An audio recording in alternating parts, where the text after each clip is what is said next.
Pessoal, comecemos mais um tema de direito administrativo. A gente começa agora a falar sobre a intervenção do Estado na propriedade privada. Quero trabalhar com vocês um pouco, a ideia do direito à propriedade, do porquê que o Estado ele pode intervir na propriedade privada e também, claro, trabalhar todas essas formas de intervenção.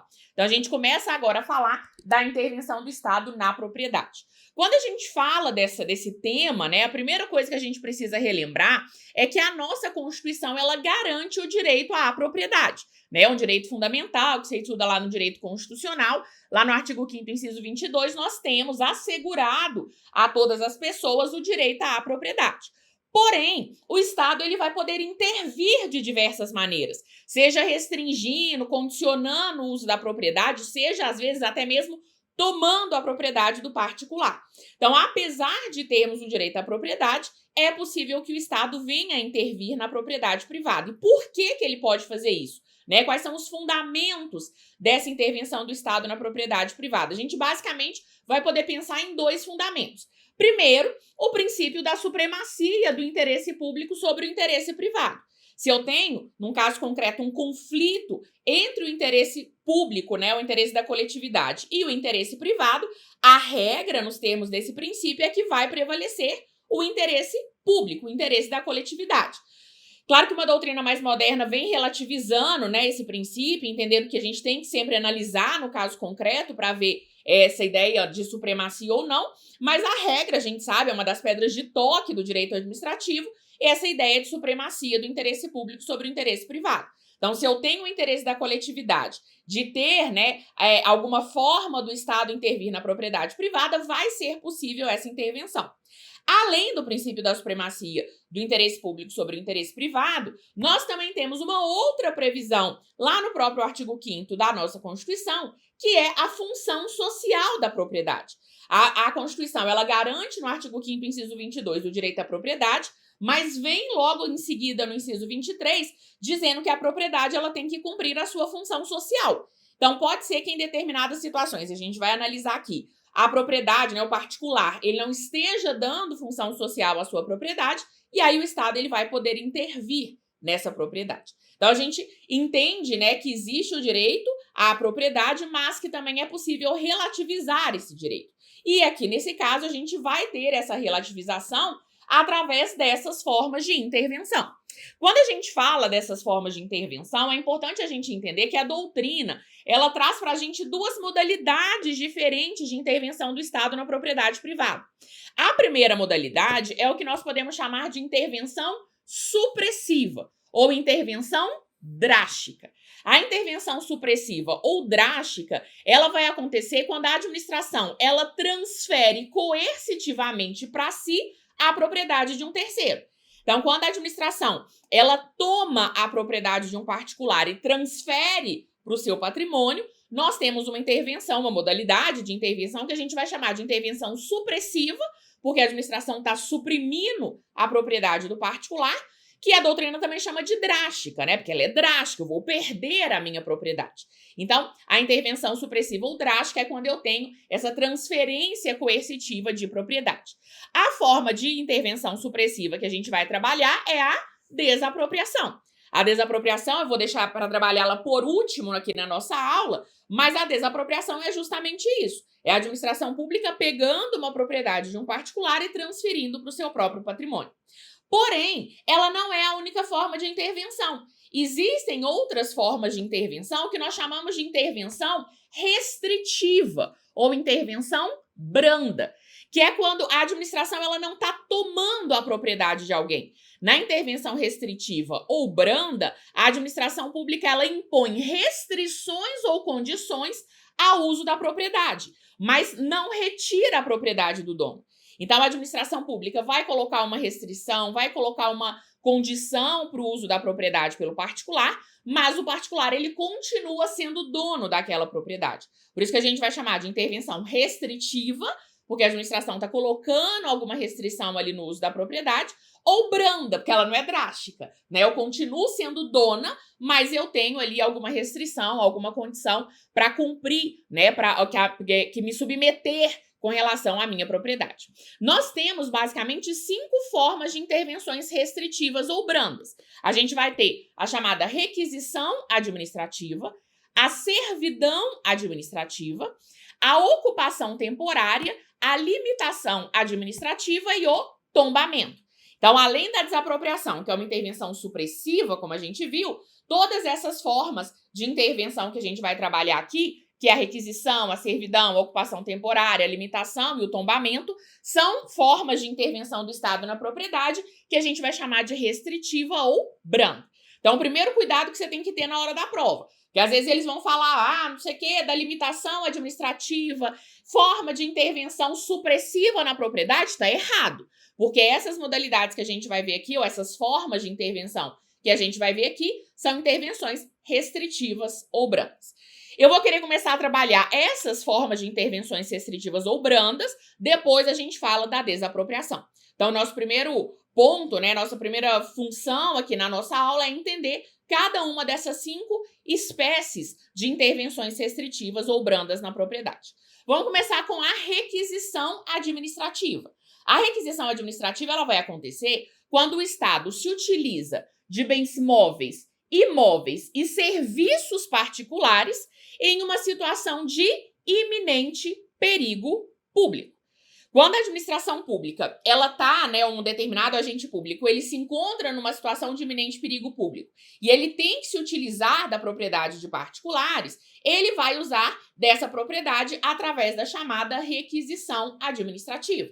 Então, se a gente está tendo, sei lá, uma situação de calamidade, um incêndio que aconteceu numa determinada localidade, e o município, né, ele precisa atender aquelas pessoas que estão feridas em virtude daquela situação de calamidade. Às vezes o hospital público, né, ele não está comportando receber todas aquelas pessoas. O que o município ele pode fazer? Ele pode intervir na propriedade privada, no hospital privado, através da requisição administrativa. Ele vai chegar lá no hospital e falar, dá licença, tô entrando, porque eu preciso atender essas pessoas na situação de calamidade. Então, eu vou usar do seu prédio, né, privado, do seu bem privado, eu vou usar dos seus bens móveis, né, as macas, os aparelhos médicos, eu vou usar dos seus serviços, dos serviços dos seus funcionários para atender aquela situação de calamidade, para atender essa situação de iminente perigo público. Então, a requisição administrativa, ela se caracteriza por ser uma situação de iminente perigo público, de urgência, de calamidade, para atender pessoas que precisam, né, de alguma maneira ali, para atender de alguma maneira aquela situação de iminente perigo público. A requisição administrativa, ela não aparece com esse nome na Constituição, mas ela está prevista para a gente lá no artigo 5º, inciso 25. O artigo 5º, inciso 25, traz justamente essa possibilidade de que a administração pública ela se utilize de bens privados em uma situação de iminente perigo público.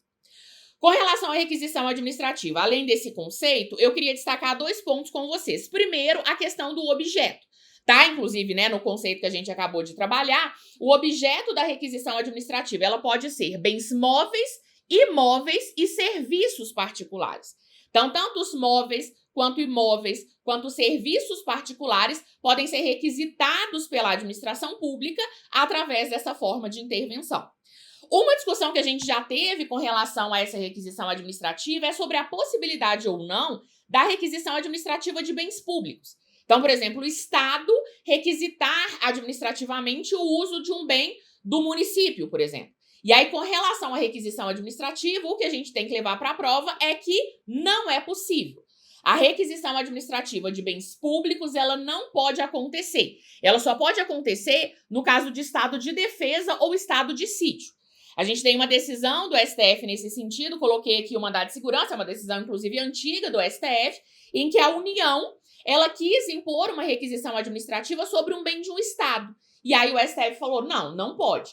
Os bens públicos, eles não podem ser objeto de requisição administrativa, a não ser no caso de estado de defesa ou estado de sítio. Isso aconteceu também temos várias decisões do STF mais recentes, em que o STF foi analisar, na época da pandemia do Covid-19, se a União ela poderia fazer a requisição administrativa de bens dos estados e dos municípios que tinham sido, né, adquiridos pelos estados e municípios para imunização na época da vacina, né, na época que surgiu a vacina do Covid-19.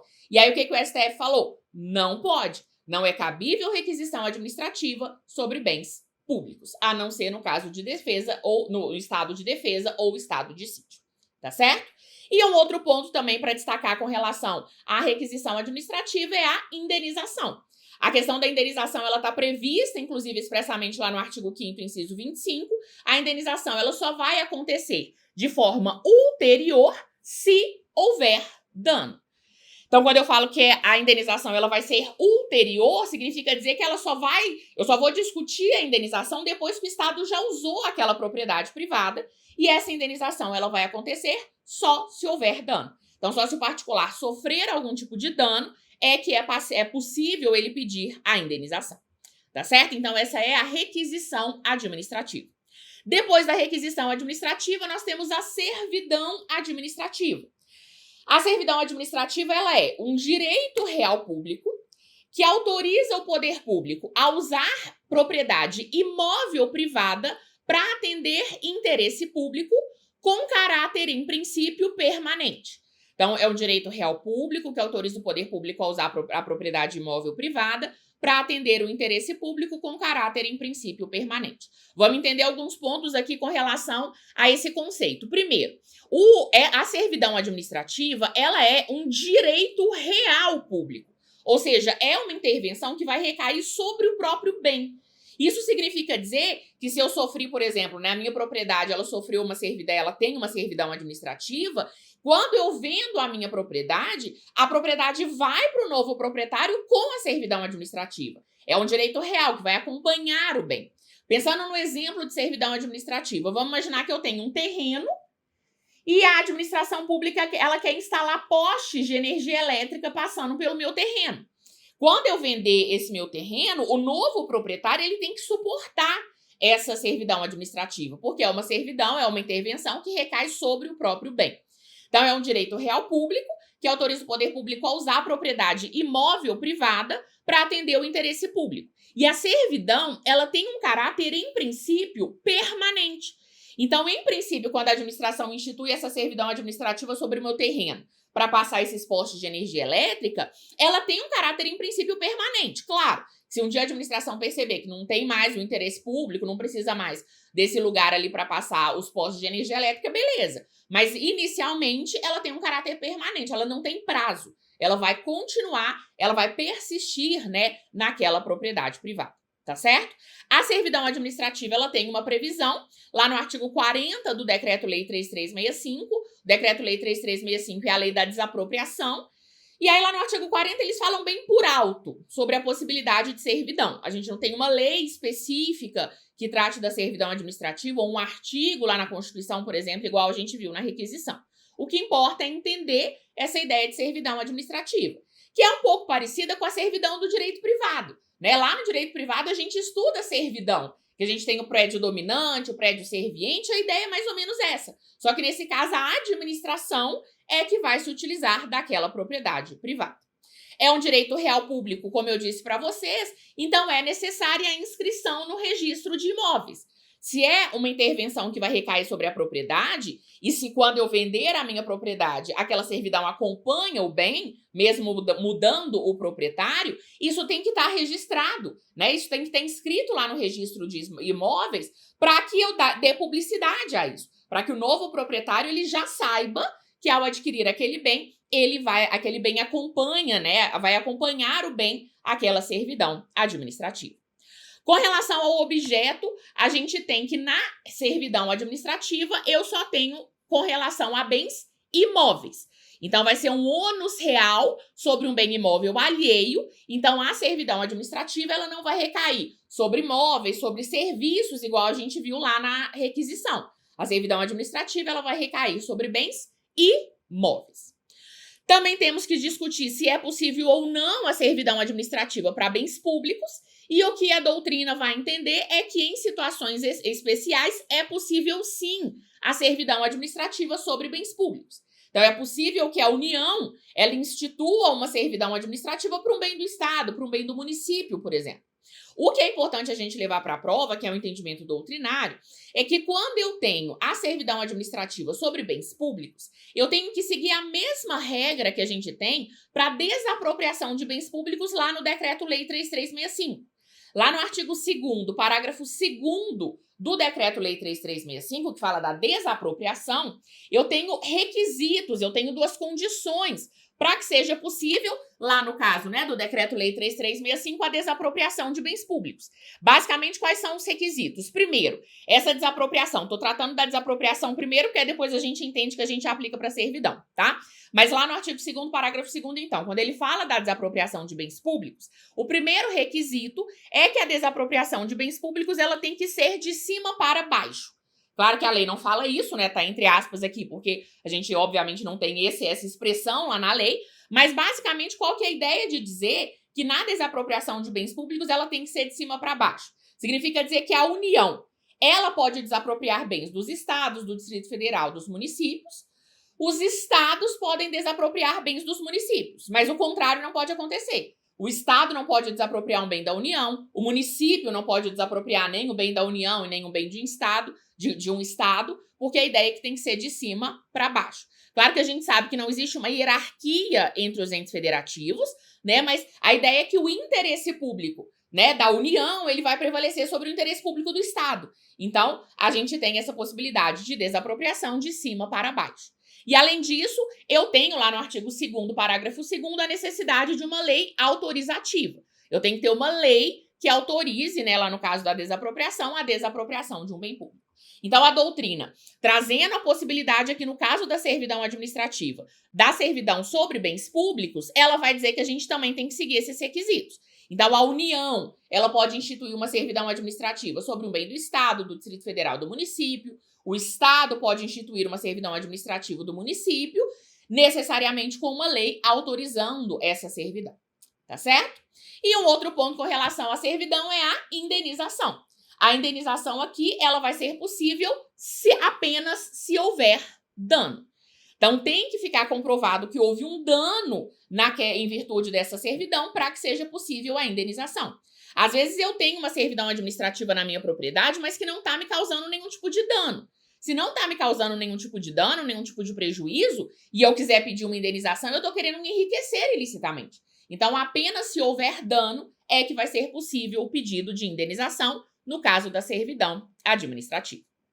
Depois da servidão administrativa, a gente tem a ocupação temporária. O que vai ser a ocupação temporária? A ocupação temporária é quando o poder público ele usa privativamente um bem particular como meio de apoio à execução de obras e serviços públicos com caráter temporário em uma situação de normalidade.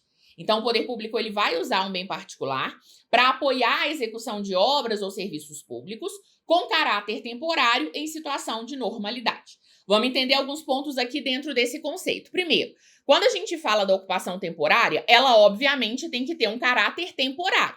Então, eu tenho um caráter temporário aqui que vai diferenciar a ocupação temporária da servidão administrativa. A servidão administrativa, como a gente viu, ela tem um caráter, em princípio, permanente. Claro, pode ser extinta em algum momento, quando não houver mais o interesse público, mas a servidão, ela tem um caráter, em princípio, permanente, vai ser registrada, né, lá no registro, vai ser inscrita lá no registro de imóveis. Então, ela tem um caráter, né, lá na servidão administrativa permanente. Aqui, não. O próprio nome vai dizer que ela tem esse caráter temporário. É importante entender que a ocupação temporária, ela vai se dar numa situação de normalidade. Justamente para eu não confundir a ocupação temporária com a requisição administrativa. A requisição administrativa se dá numa situação de iminente perigo público, enquanto que aqui não. Eu tenho uma situação de normalidade, mas que a administração tem que usar temporariamente a propriedade de um particular, seja para dar apoio à execução de uma obra, seja para a prestação de um serviço público. Então, vamos imaginar um exemplo aqui, que eu tenho um terreno numa rodovia. Isso aqui é uma rodovia, e aí meu terreno está ali na beira da rodovia, e a administração ela está fazendo uma obra nessa rodovia. E ela precisa de um lugar para ela colocar o maquinário que ela usa naquela obra. Isso aqui é um trator, tá? Para quem não conseguir identificar, isso aqui é um tratorzinho bem bonitinho que eu desenhei. Ela precisa de um lugar para colocar o alojamento dos operários, né, que estão ali atuando naquela obra. Então, ela pode instituir uma ocupação temporária naquela minha propriedade privada. Ela vai usar temporariamente daquela propriedade em uma situação de normalidade, porque não tem um iminente perigo público, uma calamidade, para dar apoio à execução daquela obra. Um outro exemplo é a possibilidade da utilização de escolas privadas no dia da eleição. As escolas são privadas, mas a administração pública usa essas escolas privadas para colocar, né, lá as sessões, enfim, para as pessoas irem votar no dia da eleição. É uma ocupação temporária. É uma situação de normalidade, não tem iminente perigo público, tem um caráter, claro, temporário, para dar apoio àquela prestação do serviço público. Tá certo? Então, essa é a ocupação temporária. A ocupação temporária, ela tem uma previsão lá no Decreto-Lei 3365, no artigo 36.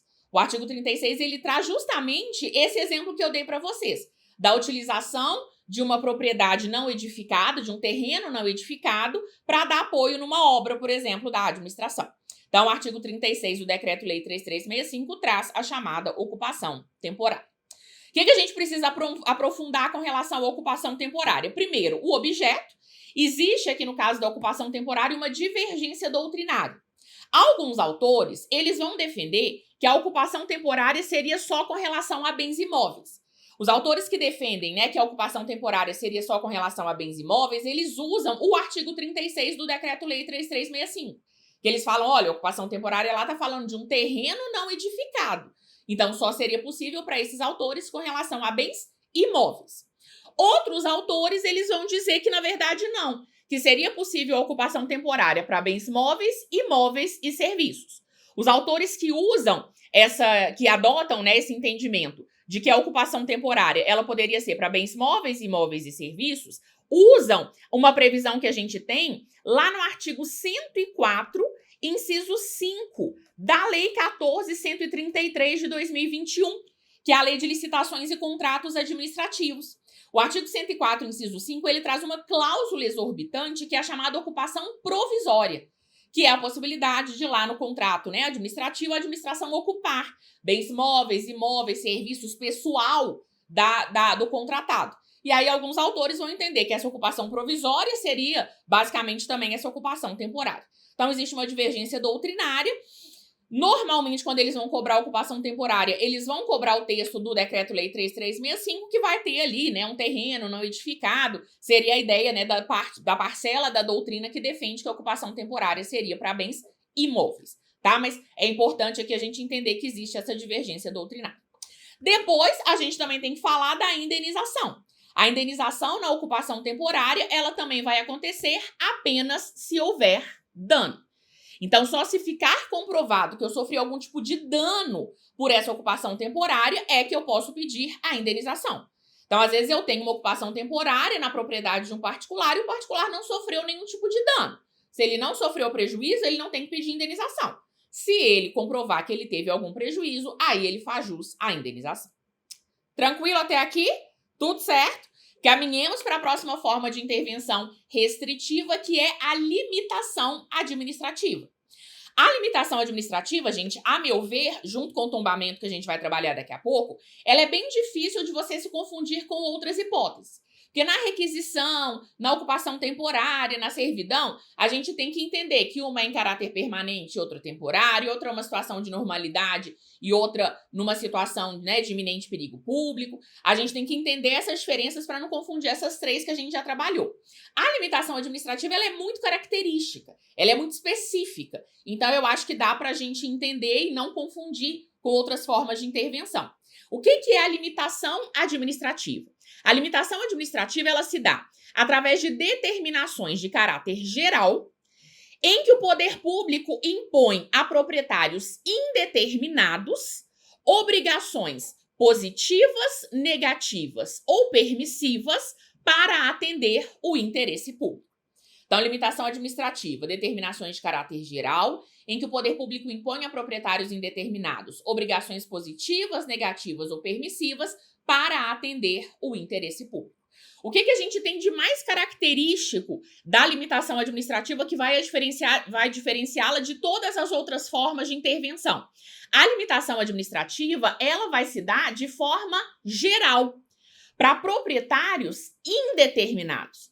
Em todas as outras formas de intervenção, é aquela minha propriedade que é objeto da intervenção, da requisição administrativa, da servidão, da ocupação temporária, do tombamento, da desapropriação. É a minha propriedade objeto de intervenção. Na limitação administrativa, não. A limitação administrativa é para proprietários indeterminados. Qualquer pessoa que se enquadra naquela situação tem a sua propriedade sujeita à limitação administrativa.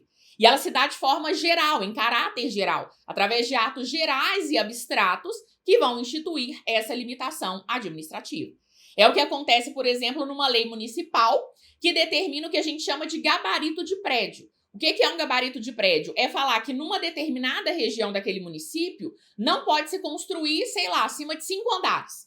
Então a lei está lá falando que naquela região tal não pode construir acima de 5 andares. Não é para uma propriedade específica, é para qualquer propriedade privada naquela região, entende? Então a gente tem determinações de caráter geral, normalmente através de lei, através de um ato normativo, né, de um ato geral, abstrato, ainda que um ato administrativo, que vai impor a proprietários indeterminados certas obrigações.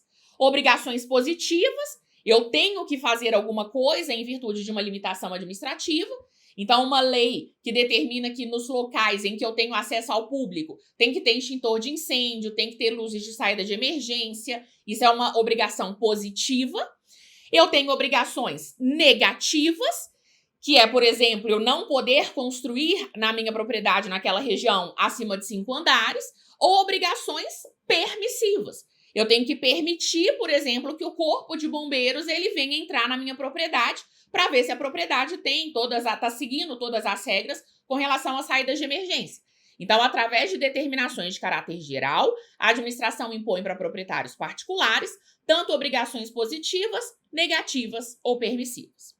Com relação ao objeto da limitação administrativa, a limitação administrativa ela pode ser para bens móveis, imóveis e serviços. Então, sejam bens móveis, imóveis e serviços, desde que seja, né, de forma geral a proprietários indeterminados, é possível que eu tenha essa limitação administrativa. E um outro ponto que vai diferenciar a limitação administrativa das outras formas de intervenção é a questão da indenização. Em regra, a limitação administrativa não gera direito à indenização. Por quê? Porque a gente acabou de ver que a limitação administrativa, ela traz imposições de ordem geral.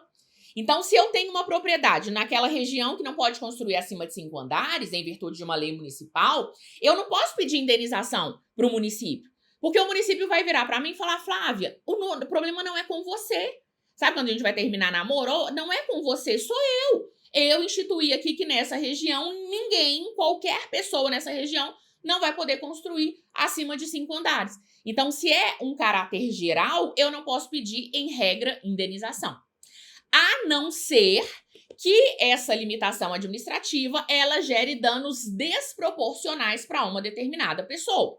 Se um proprietário ele sofre danos desproporcionais em virtude da limitação administrativa, aí ele vai poder pedir uma indenização. Imagina que eu tenho um posto de gasolina numa avenida da cidade e aí a administração pública decidiu fechar essa avenida para passagem de veículos.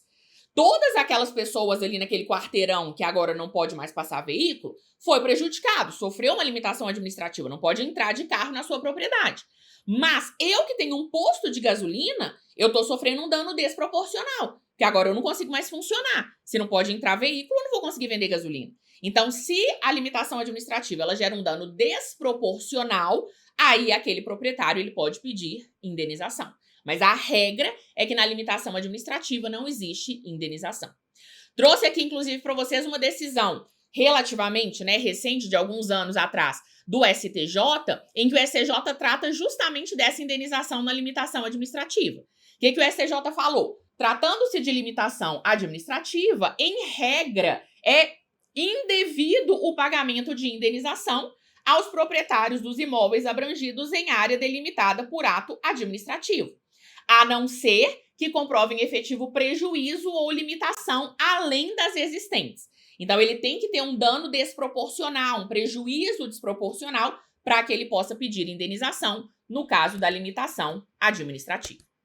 Para finalizar as formas de intervenções restritivas na propriedade, a gente também fala do tombamento.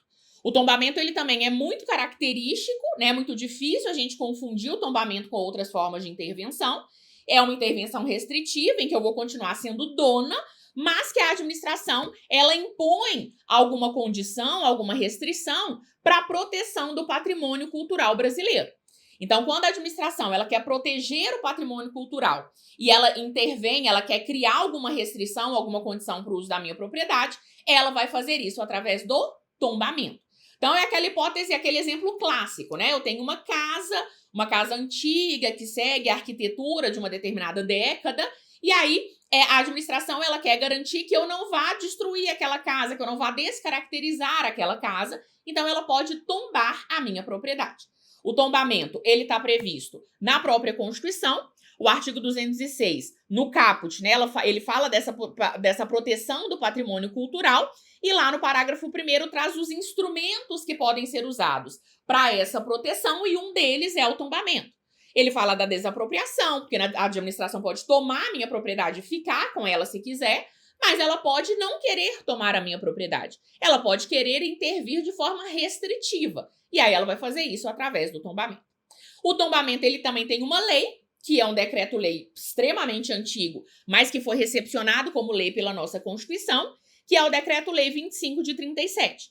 Então, se a gente tem o tombamento, é possível que eu tenha cobrança do Decreto-Lei 25 de 37, que foi uma lei, né? Um decreto-lei recepcionado como lei pela nossa Constituição, que vai instituir as regras do tombamento. É um decreto-lei antigo, o texto dele é antigo, mas ele continua valendo para a gente aqui no direito administrativo.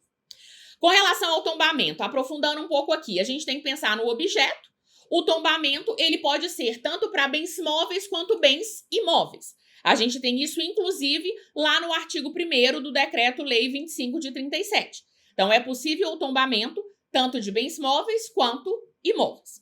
Com relação ao objeto, eu queria só fazer duas observações. Primeiro, chamar a atenção de vocês para o artigo 3º do Decreto-Lei 25 de 37, em que ele veda o tombamento de certos bens. Então, eu tenho a possibilidade do tombamento tanto de bens móveis quanto imóveis, mas eu tenho algumas vedações no artigo 3º do Decreto-Lei 3365, e também a questão do tombamento de bens públicos. O tombamento de bens públicos, ele é possível, é uma previsão do próprio Decreto-Lei 25 de 37. Então, lá no artigo 2º, no artigo 5º do Decreto-Lei 25 de 37, eu tenho a possibilidade do tombamento de bens públicos, e o STF, o STJ, eles tiveram que analisar se seria possível ou não o tombamento de bens públicos, seguindo aquela regra de que teria que ser de cima para baixo, ou se poderia ser de qualquer maneira. E aí aqui, tanto o STF quanto o STJ entendem que o tombamento, ele pode ser tanto de cima para baixo, quanto de baixo para cima. Porque às vezes pode ser, por exemplo, que a União, ela tem um bem imóvel em um determinado município, e aquele bem imóvel é importante para o patrimônio cultural do município. Então, o município tem que ter o poder de tombar aquele bem da União. Então, aqui não tem aquela regra de que é só de cima para baixo. Pode ser de cima para baixo, de baixo para cima. O que importa é o interesse, é o patrimônio que está sendo preservado ali. Que pode ser do município, que pode ser do estado, que pode ser da União. Tá certo? Trouxe as decisões que a gente tem aqui, tanto do STF quanto do STJ, em que eles deixam claro essa possibilidade do tombamento de qualquer maneira com relação aos bens públicos. Com relação à indenização, a indenização ela também vai acontecer se houver dano. Então, se o proprietário ele sofrer algum tipo de dano em virtude do tombamento, ele pode pedir indenização. Mas pode acontecer do bem ser tombado e ele não ter nenhum tipo de prejuízo. Se ele não tem nenhum prejuízo, não há que se falar em indenização. E com relação ao tombamento, para a gente finalizar esse nosso bloco, eu queria aprofundar em um outro ponto lá do Decreto-Lei 25 de 37, que são os efeitos do tombamento. Quando a gente pensa nas outras formas de intervenção, normalmente quem vai sofrer efeitos, consequências do tombamento é o proprietário, né? Então, na requisição, na servidão, na limitação, na servidão, na ocupação temporária, na desapropriação, todas as outras formas de intervenção que a gente já trabalhou e que a gente ainda vai trabalhar no nosso próximo bloco, é o proprietário que sofre efeitos do tombamento, da intervenção.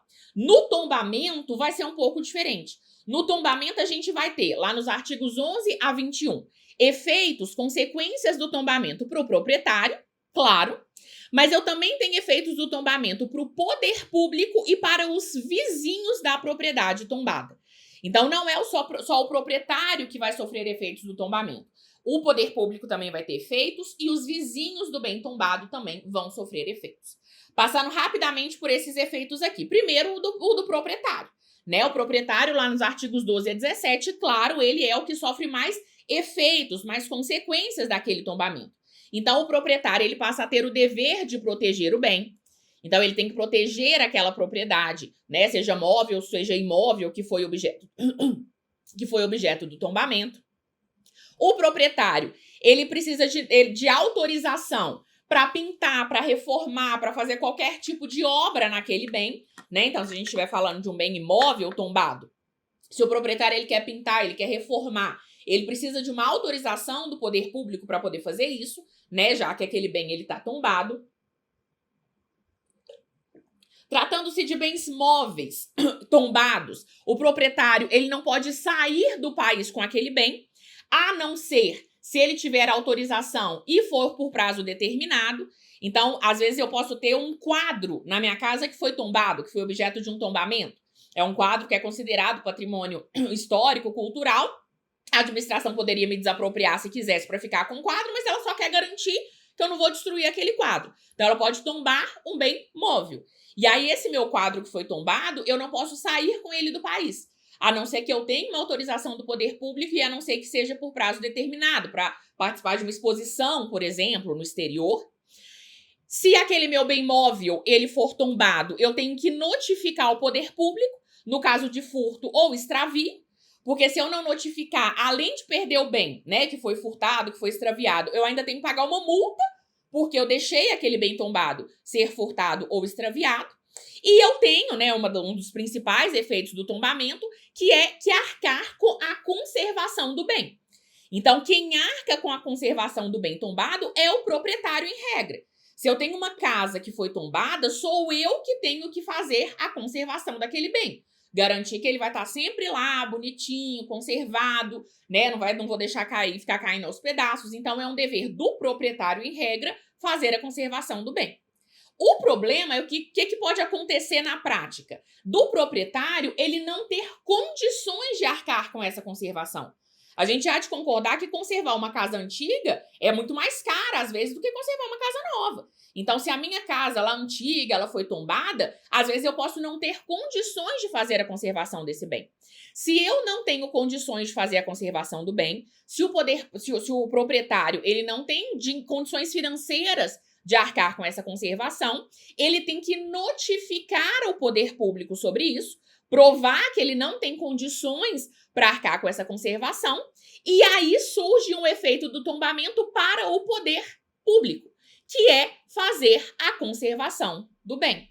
Então, se o proprietário ele não tem condições de arcar com a conservação, ele notifica o poder público, ele vai mostrar para o poder público que ele não tem condições financeiras de arcar com aquela conservação, e aí passa a ser um dever do poder público arcar com essa conservação. Se o poder público não conserva o bem, passando, né, quando ele passa até essa obrigação, eu, proprietário, posso pedir o cancelamento do tombamento. Porque eu vou virar e falar, olha, vamos imaginar que minha casa foi tombada pelo município. Falar, município, você tombou minha casa. Eu não tenho condições financeiras de fazer a conservação. Te notifiquei, te falei que eu não consigo fazer a conservação. Você também não está conservando bem? Então cancela o tombamento. Que aí eu posso fazer o que eu quiser com a minha casa. Então a gente tem a gente pode vir a ter, né, um dever, uma obrigação para o próprio poder público de fazer a conservação daquele bem. Além do dever de vigilância permanente do bem, né? O poder público também tem o dever de vigiar permanente aquele bem que foi tombado. E além disso, para finalizar, como eu disse, eu tenho também efeitos para os vizinhos do bem tombado lá no artigo 18. O artigo 18 do Decreto-Lei 25 de 37 vai dizer que o vizinho do bem tombado, ele não pode colocar nenhum tipo de placa, nenhum tipo de faixa, ele não pode fazer nada que possa atrapalhar a visibilidade daquele bem tombado. Ele não pode fazer uma obra que possa vir a intervir naquele bem tombado.